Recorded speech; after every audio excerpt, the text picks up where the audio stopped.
High বন্ধুরা, আজকে তোমাদের সামনে আবারও একটা নতুন কেস নিয়ে হাজির হয়েছি। এটি হচ্ছে এই ছাগলটির শ্বাসকষ্ট হচ্ছে। তো এই শ্বাসকষ্টটা এই যে ধোকাচ্ছে, কোক টানার মতো ভাব করছে। তো এটি কেন হয়?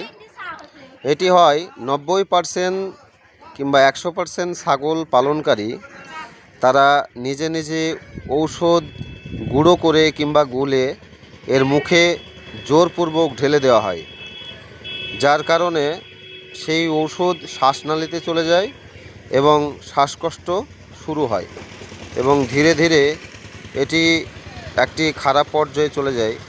তো আপনাদেরকে পরামর্শ এই, আপনারা কোনো ওষুধ জোরপূর্বক গলাতে ঢালার সময় খুব সাবধানবশত ওষুধ খাওয়াতে হবে, আর নইলে কোনো খাবারের সাথে মিক্স করে কিংবা সেটাকে ফ্যানে হোক জলে হোক দিয়ে সেটা ছাগল নিজে নিজে খাবে, এই রকম অভ্যাস করাবেন। আর নইলে 90% ইনজেকশনের দিকে যাবেন। এগুলো এর কারণে হয়ে থাকে এবং এগুলো পশু পালনকারী এই রোগগুলো বহন করে, কারণ এরা সেই পর্যায়ে নেই যে এরা সব কিছু বোঝে কিংবা জানে না। তো এদেরকে এই পরামর্শ দেওয়ার জন্যই আমি ভিডিওটি করলাম, এবং আমার ভিডিওটি লাইক, কমেন্ট, শেয়ার, সাবস্ক্রাইব করে দেবেন এবং দেখতে থাকবেন আমার ইউটিউব চ্যানেল। তাহলে এই সব নতুন নতুন কেসগুলো আপনারা পরামর্শ পেয়ে যাবেন। তো এই ছাগলটিকে ওষুধ খাওয়ানো হয়েছে জোর করে, এই জন্য এর শ্বাসকষ্ট শুরু হয়েছে।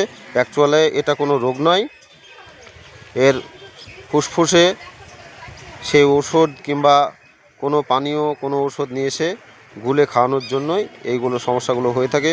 এইগুলো না হয় তার জন্য আপনাদেরকে সচেতন থাকতে হবে। এই আশা রাখলাম আপনারা এগুলো একটু সচেতন হবেন।